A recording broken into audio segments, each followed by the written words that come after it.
The movie Kick-Ass kicks ass. The movie was released at a time when multiple superhero movies weren't being released every year. Marvel's Phase 1 was just being launched, and audiences hadn't really gotten a taste of what superhero movies are today. Kick-Ass is like Spiderman meets Superbad. It was edgy, exciting, and funny. And in 2010, when it wasn't normal to integrate comedy into a superhero movie, Kick-Ass felt special and refreshing. I mean, they casted Mclovin in this movie.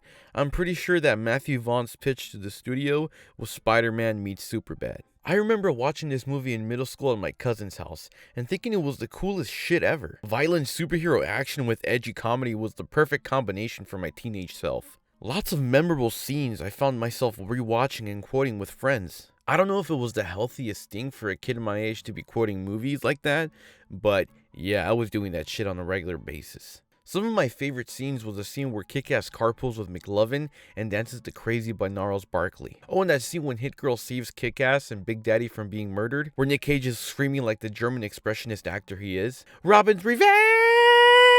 Like, I remember when I first saw this movie as a pimple-faced teenager, I was genuinely excited and low-key filled with adrenaline. I haven't felt like that for a movie in a while, to be honest. I need to start watching more quality movies. Kick-Ass didn't bring that same level of excitement as it did the first time I watched it, but damn, this is a really fun movie, man. It beats watching Paul Rudd as Ant-Man for 2 hours. That was a joke. Don't hate on my boy Paul Rudsky. Chloe Grace Moretz was funny. She was actually one of the highlights of the movie. A lot of people were caught off guard by her language and acting ability. It was also funny to see her kick the ass out of a whole gang of criminals while childish music plays in the background. And that's what makes this movie so great. It's a parody of superhero movies and it plays with how ridiculous it would be for a teenager, a middle-aged man, and a child to be masked vigilantes. If you think about it, that shit is kind of silly, man. But look, who didn't fantasize about being a superhero at that age? I think anybody who's a comic book or superhero fan thought about donning a mask and fighting crime at some point in their adolescence. Fun fact, this is also a movie with 2 quicksilvers,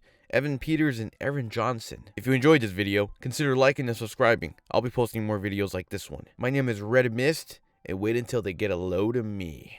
And no, not that kind of load. Gotta go to sleep, shut off the light, lay down.